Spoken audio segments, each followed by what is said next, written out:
दोस्तों, आपने देखा होगा या महसूस किया होगा कि आपके आसपास धर्म, कर्म या पूजा पाठ करने वाले लोगों की जिंदगी में खुशहाली उतनी नहीं होती जितनी कि दुष्ट या अधर्मी लोगों की होती है।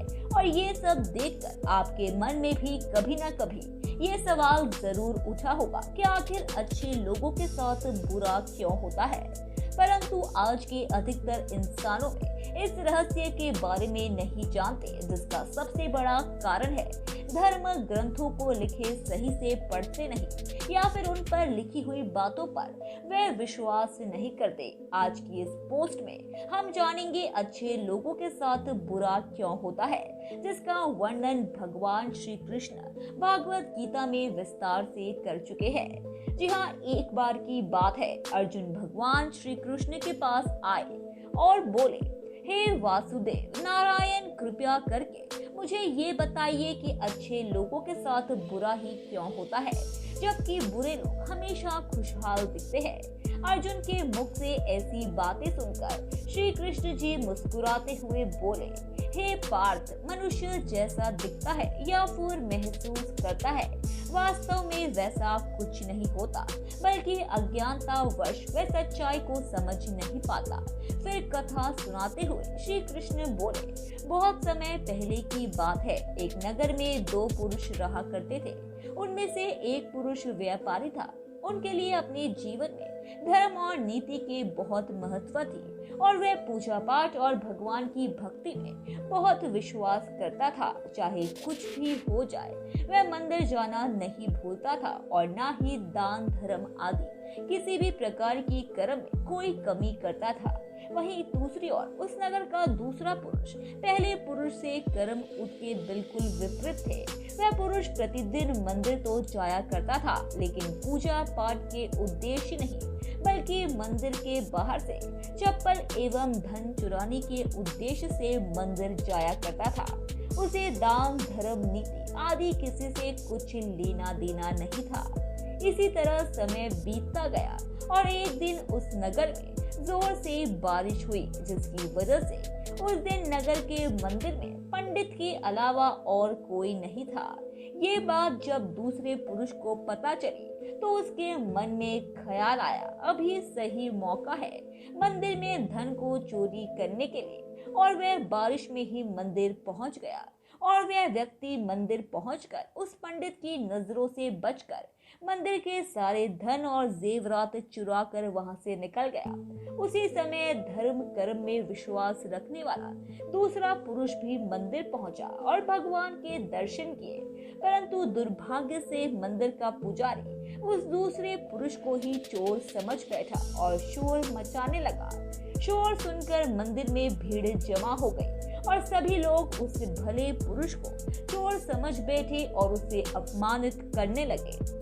ये देखकर वह भला व्यक्ति हैरान हो गया और उसे समझ नहीं आ रहा था कि उसके साथ क्या हो रहा है। फिर वह किसी तरह उन सब लोगों से बचकर और मंदिर से निकल गया और रास्ते में जाने लगा, लेकिन दुर्भाग्य से उनका साथ वहां भी नहीं छोड़ा। रास्ते से जाते समय एक गाड़ी ने उस व्यक्ति को घायल कर दिया। फिर वह लंगड़ाते हुए वह पुरुष रास्ते से घर को जाने लगा। फिर रास्ते में जाते जाते उस व्यक्ति की मुलाकात वह दुष्ट व्यक्ति से हुई जो मंदिर से धन चोरी करके जा रहा था। वह दुष्ट व्यक्ति झूमता नाचता हुआ खुशी से जा रहा था और वह ये बोलता हुआ जा रहा था कि आज तो मेरी किस्मत ही चमक गई, एक साथ इतना सारा धन मिल गया। ये बातें उस भले व्यक्ति ने सुन ली और उसे हैरानी हुई और क्रोधित होकर और घर जा रहा था। उसने भगवान की सारी फोटो निकाल कर फेंक दी और भगवान से नाराज होते ही अपना जीवन व्यतीत करने लगा। जब समय बीतता चला गया उसके बाद दोनों ही पुरुषों की मृत्यु हो गई और वे यमराज के पास पहुंचे। वे भले पुरुष के बगल में उस दुष्ट व्यक्ति को खड़े देखकर यमराज ने पूछ ही लिया, मैं तो हमेशा अच्छे कर्म करता था, पूजा पाठ दान धर्म आदि में विश्वास रखता था, जिसके बदले जीवन भर मुझे अपमान दर्द और दुख ही मिला और इस अधर्म करने वाले पापी व्यक्ति को अपार धन और इसका जीवन सुखी से गुजरा। ऐसा क्यों? इस पर यमराज ने उस व्यक्ति को बताया कि पुत्र तुम गलत सोच रहे हो।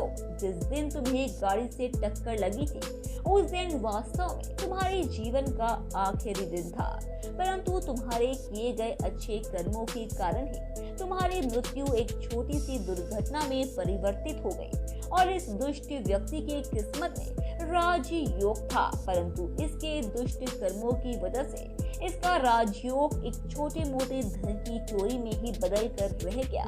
श्री कृष्ण अर्जुन को एक कथा सुनाते हुए कहते हैं कि पार्थ, क्या अब तुम्हें इस प्रश्न का उत्तर मिल गया? इंसानों को ऐसा सोचना कि भगवान उनके अच्छे कर्म को नजरअंदाज कर रहे हैं, ये बिल्कुल भी सत्य नहीं है।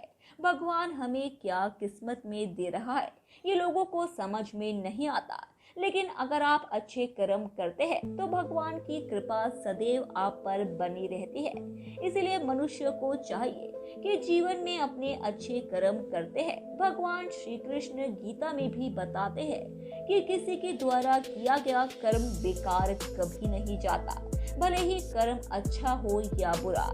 तो मित्रों, आशा करती हूँ कि आपको ये हमारी पोस्ट अच्छी लगी है, तो इसे शेयर भी जरूर करें। धन्यवाद दोस्तों, उम्मीद है कि आपको हमारे द्वारा बताई गई जानकारी काफी पसंद आई होगी। इसलिए ऐसे ही रोचक तथ्यों और रहस्यों को जानते रहने के लिए हमारे चैनल को सब्सक्राइब करें। अपनी प्रतिक्रिया कमेंट बॉक्स में दें, उसे लाइक करें और अपने दोस्तों रिश्तेदारों को भी इस जानकारी से रूबरू कराने के लिए हमारे इस चैनल को ज्यादा से ज्यादा शेयर करें। धन्यवाद।